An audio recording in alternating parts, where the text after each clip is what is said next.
ഈ മോളെ ഇതെന്താ ഇവർക്ക് ഭ്രാന്തുണ്ടോ? ഇവരെന്തായി പറയുന്നത്? ഇവിടെ എന്താ ഉണ്ടായേ? അമ്മാവ, എനിക്ക് അമ്മാവനോട് ഈ വക കാര്യങ്ങളൊക്കെ പറയാൻ നാണക്കേടാ. ഇത് അമ്മാവന്റെ ആഗ്രഹത്തിന് ഇവിടെ ആരെങ്കിലും എതിര് നിന്നിട്ടുണ്ടോ?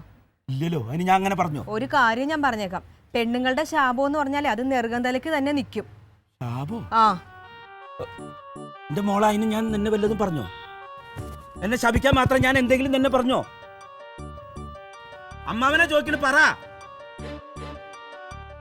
അംഗം, ഈ പെണ്ണെന്താ ഈ കടുന്നല് കുത്തിയ പോലെ ഇരിക്കണേ? ഇത് എന്താ ഉണ്ടായിന്ന്? നീ നിനക്ക് വല്ല ശാപം ഉണ്ടാക്കാൻ എന്തായാലും പറഞ്ഞോ? ഞാൻ നിന്റെ ശാപം മേടിച്ചു കേട്ടെ. അമ്മാവന്റെ ആഗ്രഹത്തിന് ഇവിടെ ആരെതിര് നിന്നിട്ടുള്ളത്? അമ്മ നിന്നിട്ടുണ്ടോ? ഇല്ല. അവൻ നിന്നിട്ടുണ്ടോ? ആരും നിന്നിട്ടില്ല. നിങ്ങൾ അങ്ങനെ അമ്മാമനെ നോക്കണില്ലാന്നോ, അമ്മാമൻ ഇങ്ങനെ ആഗ്രഹങ്ങൾ സാധിച്ചു തന്നിട്ടില്ലെന്നോ? ഞാൻ ഇനി ഇതേപോലെ ചെയ്യാനാണ് പ്ലാൻ എങ്കിൽ കൈയും കാലും കെട്ടി പെരക്കാത്തിടും ഞങ്ങള്. എടി എന്ത് ചെയ്യാന്ന് എന്താ തുറന്നു പറയേ? സമ്മതിക്കൂലടി, ഒന്നും സമ്മതിക്കൂല. കാരണം അങ്ങനെ തീരുമാനം എടുത്ത് വെച്ചേക്കായിരിക്കും. സമ്മതിക്കില്ല എന്ന് പറഞ്ഞ എന്താ കാര്യം എന്ന് പറ. അമ്മാവ, ഈ പൊട്ടംകളി ഒന്ന് അവസാനിപ്പിക്കാം അമ്മാവ, ഒന്നും അറിഞ്ഞുകൂടാത്ത പോലെ. പൊട്ടംകളിയോ? കേട്ടാ, നീ എങ്കിലും ഒന്ന് പറ. ആളെ ടെൻഷൻ അടിപ്പിക്കില്ല. എന്താ ഉണ്ടായി? എന്താ സംഭവം? അത് പറ. അമ്മാവ, ഇന്നിപ്പോ കുറച്ചു മുമ്പ് രണ്ടുപേര് വന്നിരുന്നു. രണ്ടുപേരോ? ആ, ആരാത്? പറയാം, മര്യാദയ്ക്ക് കേക്ക്. രണ്ടുപേര് വന്നിരുന്നു. ആ. കൊറ്റംകുളങ്ങരയിൽ ഒരു വീട്ടില് ഒരു വയസ്സായ അമ്മയും മകളും മാത്രം താമസിക്കുന്ന ഒരു വീട്ടില് അമ്മാവൻ സ്ഥിരമായി പോകാറുണ്ടെന്നും ആ പെൺകുട്ടിയെ കല്യാണം കഴിച്ചോളാന്ന് അമ്മാവൻ വാക്ക് കൊടുത്തെന്നും അതിന്റെ പേരിൽ അമ്മാവൻ കുറെ ദിവസമായിട്ട് ഇവിടെ താമസിക്കുന്നുണ്ടെന്നും ഇപ്പൊ കുറെ നാളായിട്ട് അങ്ങോട്ട് പോകുന്നില്ല, അവളുടെ ഫോൺ എടുക്കുന്നില്ല എന്നുമാണ് പരാതി. മാത്രമല്ല, ആ പെൺകുട്ടി ഇപ്പൊ 2 ദിവസമായിട്ട് റൂം അടച്ചിരിക്കുക, ഒരേ കരച്ചിൽ മാത്രം. അതെ, ഇത് വലിയ ചതിയാണ്. ഭർത്താവ് മരിച്ചു പോയൊരു പെൺകൊച്ച് മര്യാദയ്ക്ക് ജീവിച്ചുകൊണ്ടിരുന്നതിനെ പോയി പ്രലോഭിപ്പിച്ച് വാഗ്ദാനവും കൊടുത്തിട്ട് ഇപ്പൊ ചതിക്കാന്ന് പറഞ്ഞാൽ ഇതൊന്നും നല്ലതല്ല കേട്ടോ അമ്മാവ. പിന്നെ ഞങ്ങളാ കൊട്ടംകുളങ്ങര പോയി പെൺകുട്ടിയുടെ വീട്ടിലെ താമസം. ഒരു 70 ദിവസം അമ്മാവനെ കൂളാക്കാൻ വേണ്ടിട്ട് മനുഷ്യനാകെ തീ തിന്നു ഓടായിരുന്നു. ഞങ്ങളെ കുറെ ഫൂളാക്കി ഇതിന്റെ പേരും പറഞ്ഞു കേട്ടാ. ഞാനൊന്നും അങ്ങനെ വീഴില്ലടാ മോനെ. ഇതങ്ങനെ ഒന്നും സമ്മതിച്ച് തരൂല മോനെ. ഇപ്പൊ ആ പെണ്ണിനെ അങ്ങ് മടുത്തു. ഇപ്പൊ വേറെ ഏതിനെങ്കിലും കണ്ടിട്ടുണ്ടോ? ഇനി അതാ ഉദ്ദേശം. നാണുണ്ട് അമ്മാവ. ഞങ്ങളെ 2 പെമ്പിള്ളേരെ വളർത്തിക്കൊണ്ട് വന്നിട്ടുണ്ട്. അപ്പനും അമ്മ എന്നുള്ള നിലയ്ക്ക് ഇതൊക്കെ കാണുമ്പോഴത്തേനും ഞങ്ങൾക്ക് കുറച്ച് വിഷമമുണ്ട് അമ്മാവ. കാര്യം അമ്മാവനൊക്കെ ആയിരിക്കും. ഒരു കാര്യം ഞാൻ പറഞ്ഞേക്കാം, ഞാനൊരു പൊതുപ്രവർത്തനാണ്, എനിക്ക് വെളിയിലിറങ്ങി നടക്കണം. ഇവനൊരു സർക്കാർ ഉദ്യോഗസ്ഥന് മാത്രമല്ല, ഇതൊരു ഹവീൽദാര വീടാണ്, പേരും പെരുമയുള്ള. അതിനെ കളഞ്ഞു വിളിക്കാൻ ഞങ്ങൾ സമ്മതിക്കൊന്നുമില്ല. സീരിയസ് ആയിട്ട് നമുക്കത് ഭ്രാന്ത് അവനെല്ലാം തമാശയാണ്, എല്ലാം തമാശ. പിന്നെ അവൻ പണിക്കും മേരയ്ക്കും പോകാതെ നിന്ന് പറയുന്നത് കാര്യമായിട്ടല്ല. അമ്മാവ, അങ്ങനെ ഒരു ആഗ്രഹം തുറന്നു പറയണമായിരുന്നു. ഞങ്ങൾ ആരെങ്കിലും ഇതുവരെ എന്തെങ്കിലും എതിർത്തിട്ടുണ്ടോ? ഉണ്ടോ? എടാ, അങ്ങനെ ആൾക്കാർ ഇവിടെ വന്നു? ഇല്ല, വന്നില്ല. പിന്നെ എന്തിനാ എവിടെ കിടക്കണം അവന്മാർ അന്വേഷിച്ച് ഇവിടെ വരണത്? ആ മനുഷ്യന്റെ കണ്ണ് നിറഞ്ഞിറങ്ങി പോയത്. നീ അങ്ങനെ വല്ലവരും പറയുന്ന വാക്ക് കേട്ടിട്ട് ഓരോന്ന് വിശ്വസിക്കുക? അമ്മാവൻ നിങ്ങൾ ഏതെങ്കിലും പെണ്ണുങ്ങളെ ചതിച്ചിട്ടോ അല്ലെങ്കിൽ അവരുടെ വീട്ടിൽ പോയിട്ടുണ്ടോ? പിന്നെ പോണ ആളാണോ ഞാൻ? കൊല്ലത്ത് നിന്ന് ഇവിടെ വരെ അവർക്ക് വട്ടാണല്ലേ? ഇങ്ങനെ ഒരു മുഖം മൂടിയുള്ള കാര്യം ഞങ്ങൾ അറിഞ്ഞില്ല കേട്ടോ. ഞാൻ സംസാരം വേണ്ട അമ്മാവ, ഇനി സംസാരം വേണ്ട. ഞാൻ പറയണ ഒന്ന് കേക്ക്. അതൊക്കെ പോട്ടെ അമ്മ, എന്നെ കല്യാണം കഴിക്കാം.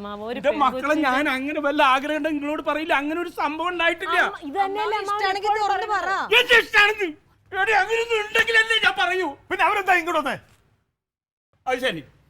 ഇപ്പൊ നിങ്ങളൊക്കെ പറയുന്നത് കുട്ടംകുളങ്ങരയിലെ ഒരു സ്ത്രീനെ ചതിച്ചിട്ട് ഞാൻ അവിടെ തിരിഞ്ഞു നോക്കാണ്ട് ഇവിടെ വന്ന് നിൽക്കണവനാണ്. അതെ അതെ, ഞങ്ങള് പറയണതല്ല, അവിടെ ഉള്ളവർ വന്ന് ഇവിടെ വന്ന് പറഞ്ഞതാ. എവിടെന്നോ ആരൊക്കെ വന്ന് എന്തൊക്കെ പറഞ്ഞപ്പോ അതെങ്കിലും വിശ്വസിച്ചു. അമ്മാമൻ പെൺപോന്തൻ പെണ്ണിനെ ചതിക്കണം അല്ലേ? അങ്ങനെ വിശ്വസിച്ചോ? എന്താ വൈകിട്ട് നിൽക്കറിയാം. പിന്നെ ലാസ്റ്റ് അടവ് കരഞ്ഞ കണ്ണ് നിറച്ചങ്ങ് പോയല്ലോ. അതൊക്കെ അമ്മ ഉണ്ടായിരുന്നെങ്കിൽ അതൊക്കെ വിശ്വസിച്ചേനെ. ഞങ്ങൾ അങ്ങനെയൊന്നും വിശ്വസിക്കൂല. അമ്മ തന്നെ പാഴാക്കിയത്, ഇങ്ങനെ അമ്മയാണ് പാഴാക്കിയത്. അറിയാതിരിക്കാൻ നീ ഫോൺ എടുത്ത് വിളിയല്ലേ, അവരെ വിളിക്ക്, വരാൻ പറയും. അത് കുറെ കാണിക്കും. ചെന്ന് നോക്കടാ. പിന്നെ ഭാഗത്ത് പോയി ഇപ്പൊ ചിരിക്കണുണ്ടാവും നമ്മളെ ഫൂളാക്കി. പിടിക്കപ്പെട്ടതിന്റെ ടെൻഷനാ, ആ അത് വിളിച്ചു പറ. എന്തായാലും ഇങ്ങനത്തെ ഒരു വൃത്തിയോട്ട സ്വഭാവമുള്ള ആരെയും ഞാൻ ഒരിക്കലും പ്രതീക്ഷിച്ചില്ല. ഇങ്ങനെ പുറത്തിറങ്ങി ഇതൊക്കെ എന്തെങ്കിലും വിഷയമായി കഴിഞ്ഞാൽ എന്റെ പൊതുപ്രവർത്തന ജീവിത ഭാവിയൊക്കെ തന്നെ ബാധിക്കും. ഇതിപ്പോൾ അവർ വന്നു കഴിഞ്ഞാൽ കയ്യോടെ തന്നെ ഡേറ്റും കുറിച്ച് കാര്യങ്ങളൊക്കെ സംസാരിച്ച് എന്താണെന്ന് വെച്ചാൽ രണ്ടുപേരും കിടങ്ങ് ഒരുമിപ്പിക്കണം. പിന്നെ ഇത് വെച്ച് നീട്ടല്ലേ? അതിന് അമ്മാവൻ സമ്മതിക്കണ്ടേടാ. അമ്മാവനല്ലേ ഈ പോയി ഇത്ര നാൾ അവിടെ താമസിച്ചത്. ഇനിയിപ്പോ വേണ്ടെന്ന് പറഞ്ഞാ സമ്മതിപ്പിക്കണം. നമ്മളെ പോലെ പെണ്ണല്ലേ അതും. തോന്നുന്നു മാറ്റിയെടുക്കാൻ തോന്നുന്നു.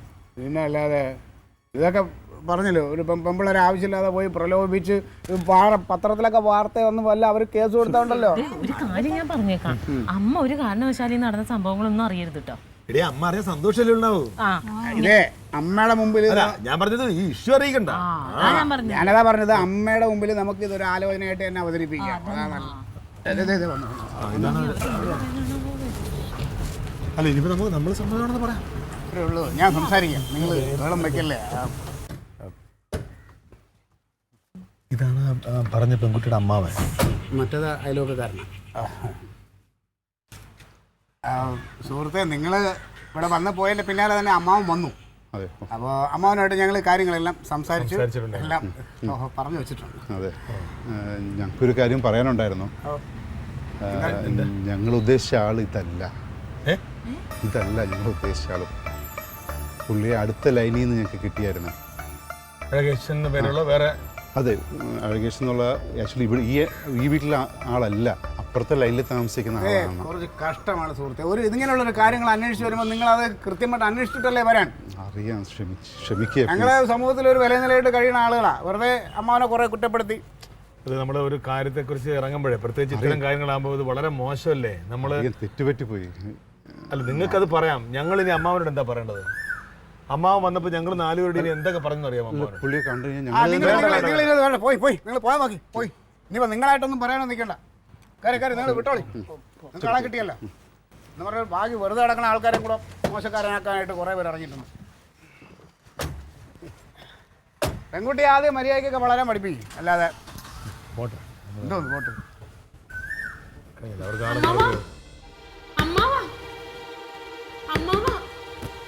എന്തേ സമാധാനമായില്ലേ ഇപ്പൊ എല്ലാവർക്കും? എന്ത് പറ്റി? ആ പാവത്തിന് എന്തോരം കുറ്റപ്പെടുത്തി. ഞങ്ങളുടെ കുടുംബത്തിലൊന്നും ഇങ്ങനെയൊന്നും ഇല്ല.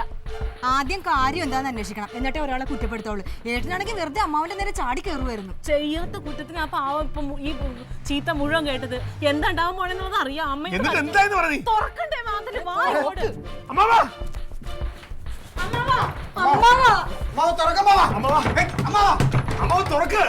എന്ത് ചെയ്യുന്നേ അമ്മാവാ? കളിക്കല്ലേ അമ്മാവ തുറക്ക. എന്ത് പ്രശ്നം ഉണ്ടെങ്കിലും നമുക്ക് പറഞ്ഞു തീർക്കാം. അമ്മാവ തുറക്ക. ഒന്നും കേൾക്കുന്നില്ല, ഒന്നും കേൾക്കുന്നില്ല.